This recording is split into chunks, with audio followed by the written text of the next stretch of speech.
Hello everyone, this is my another video on the another topic theory of unimolecular reaction। जैसा कि clear है, इस unimolecular reaction में हम एक सिंगल मॉलिक्यूलर के रेट ऑफ रिएक्शन को डिस्कस करेंगे, जिससे रिलेटेड एक थ्योरी हम पढ़ेंगे, लिंडमैन थ्योरी। ये थ्योरी डिस्क्राइब की गई थी 1922 में।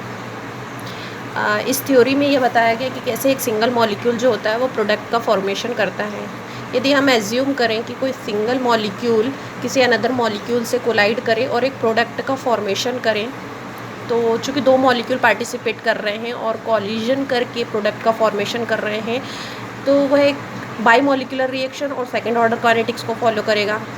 जबकि ऑब्जर्वेशन में देखा गया, रिएक्शन यूनिमोलिकुलर रिएक्शन को ऑब्जर्वेशन से देखा गया है कि वो फर्स्ट ऑर्डर काइनेटिक्स को फॉलो करते हैं। सो लिंडमैन ने यह एक्सप्लेन किया कि how it's follow first order kinetics during the reaction. यदि कोई सिंगल मॉलिक्यूल ए है और वो प्रोडक्ट का फॉर्मेशन करता है, तो वह इस प्रकार के मैकेनिज्म को फॉलो करता है, जिसमें एक मॉलिक्यूल ए किसी दूसरे मॉलिक्यूल से कोलाइड कर एक फॉरवर्ड प्रोसेस के द्वारा एक एनर्जाइज्ड मॉलिक्यूल ए स्टार और एक अनदर मॉलिक्यूल ए का फॉर्मेशन करता है। यहाँ पर ए स्टार एक एनर्जाइज्ड मॉलिक्यूल है, ना कि एक्टिवेटेड कॉम्प्लेक्स। एक्चुअल में इस फर्स्ट स्टेप में हो क्या रहा है, जब एक सिंगल मॉलिक्यूल किसी एक दूसरे मॉलिक्यूल से टकराता है, तो वह अपनी काइनेटिक एनर्जी, जो दूसरा मॉलिक्यूल होता है, वह अपनी काइनेटिक एनर्जी इस पहले वाले मॉलिक्यूल को वाइब्रेशनल एनर्जी के रूप में ट्रांसफ़र कर देता है। सो पहले मॉलिक्यूल की वाइब्रेशनल एनर्जी हाई हो जाती है और वह एनर्जाइज्ड मॉलिक्यूल में कन्वर्ट हो जाता है। यदि यह एनर्जाइज्ड मॉलिक्यूल इस दूसरे मॉलिक्यूल को फर्दर काइनेटिक एनर्जी के रूप में अपनी एनर्जी को ट्रांसफ़र कर दे, तो यह रिवर्स रिएक्शन के द्वारा इस डीएक्टिवेटेड मॉलिक्यूल का फॉर्मेशन कर लेंगे।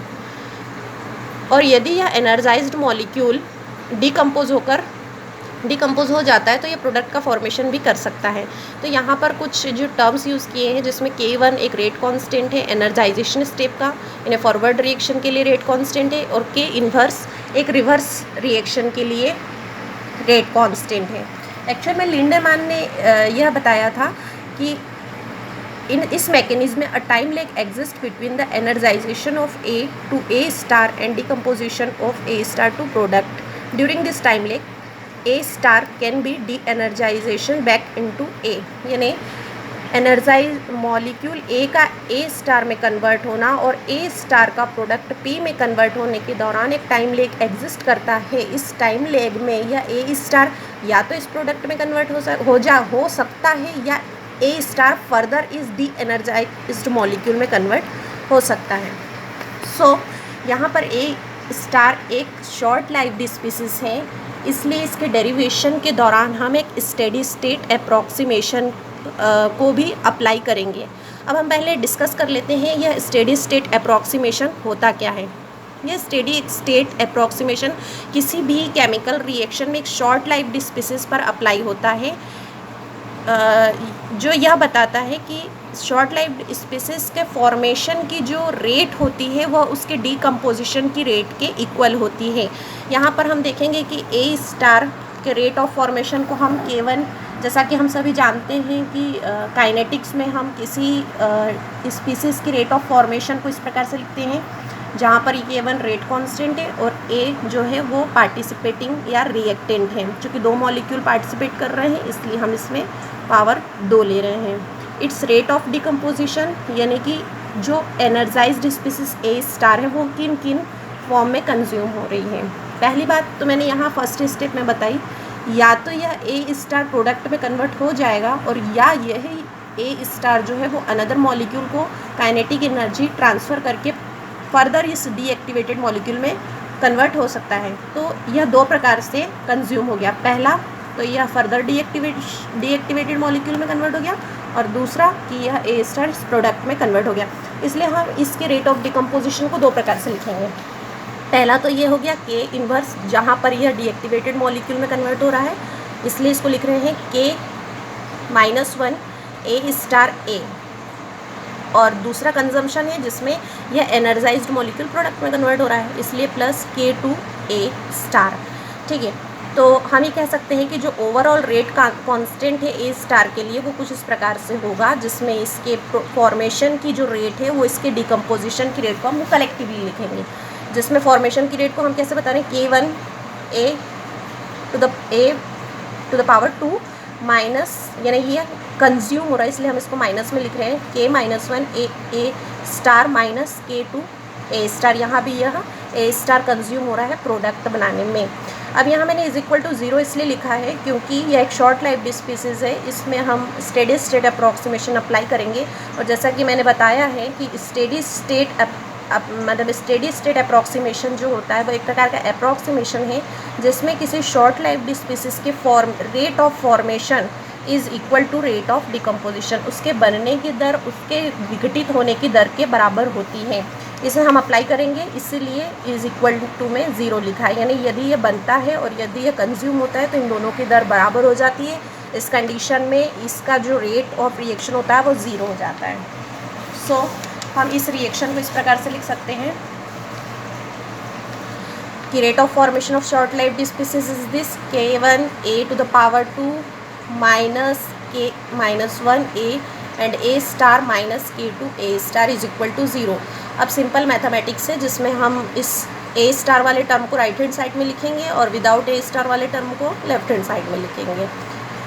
लेफ्ट हैंड साइड में आ गया फिर K1A टू द पावर 2 और राइट हैंड साइड में आ गया A स्टार को हम इन दोनों में से कॉमन निकाल देंगे और जो बची हुई क्वांटिटीज़ है उसको हम ब्रैकेट में लिख देंगे K-1A प्लस K2। अब हम क्या करेंगे, इसमें से जो A स्टार है उसकी पूरी वैल्यू को अलग कर लेंगे, तो A स्टार सिंपली यही रहेगा और ये वाला जो पार्ट है पोर्शन है वो ट्रांसफ़र हो जाएगा। तो टोटल इक्वेशंस में K1A to the power 2 division में ये आ जाएगा K-1A प्लस K2 और यह हमने जो एक्सप्रेशन निकाला है वह A स्टार के लिए निकाला है।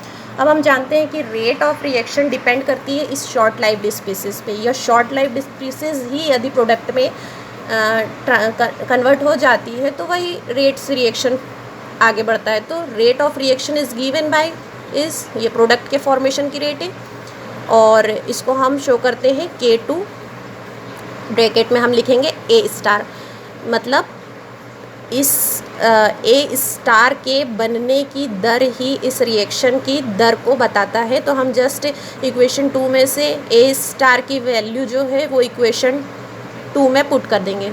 इक्वेशन 1 में दी हुई है A स्टार की टोटल वैल्यू, उसको इक्वेशन 2 में पुट कर देंगे तो इस प्रकार से हमें पूरी एक इक्वेशन मिल जाती है जो इक्वेशन 3 है। इस इक्वेशन 3 में हमें जो रेट मिली है उसमें कुछ कांस्टेंट आ रहे हैं K2, K1, नीचे आ रहा है K-1 प्लस K2। यह पूरे रेट ऑफ रिएक्शन में यह नहीं बता रहा है कि वह किस ऑर्डर को फॉलो कर रहा है। तो लिंडमैन ने 2 केसेस लिए जिससे इसके ऑर्डर को डिफ़ाइन किया जा सकता है।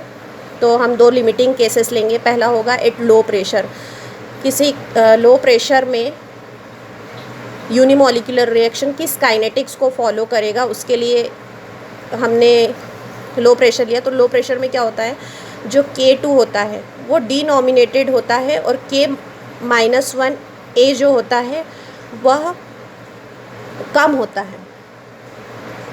यानी अगर यह क्वांटिटी जो है बहुत बड़ी है इस क्वांटिटी से, एक्चुअली K2 और K- क्या है, दोनों ही A स्टार के डिकम्पोजिशन की रेट है। तो K2 से अगर कोई डिकम्पोजिशन हो रहा है उसकी दर ज़्यादा है K-1 से, तो हम इस दर के सामने इसको नेगलेक्ट कर सकते हैं। इसलिए मैंने लिखा हो देन K-A टर्म, मतलब इस इक्वेशन में ये वाला टर्म जो होगा K-A वाला टर्म, इसे हम नेगलेक्ट करेंगे और केवल यही टर्म लिखेंगे। तो हमको कुछ इस प्रकार की रेट ऑफ रिएक्शन का एक्सप्रेशन मिलेगा K2 K-1A to the power 2 divided by K2 cancel हो जाएगा और बचेगा K-1A टू द पावर 2। चूँकि यहाँ पर ये पावर में 2 आ रहा है इसलिए रेट ऑफ रिएक्शन, यह रेट लॉ जो हो रहा है यह शो करता है कि यह rate of reaction second order kinetics को फॉलो करता है। यानी लो प्रेशर पर कोई भी unimolecular reaction second order kinetics को फॉलो करेगा।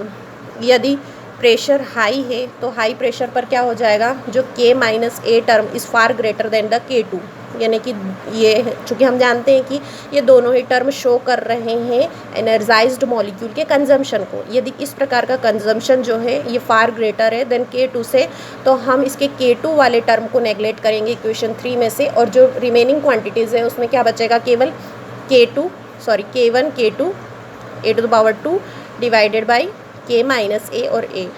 ये दोनों A कैंसिल आउट हो जाएंगे, एक A बचेगा और इस पूरे कांस्टेंट को हम रिप्लेस कर देंगे इस अनदर कांस्टेंट से, दैट इज़ K डैश और K डैश A। यह शो कर रहा है कि लो प्रेशर पर रिएक्शन जो होगा वो फर्स्ट ऑर्डर काइनेटिक्स को फॉलो करेगा। Thank you for watching my video.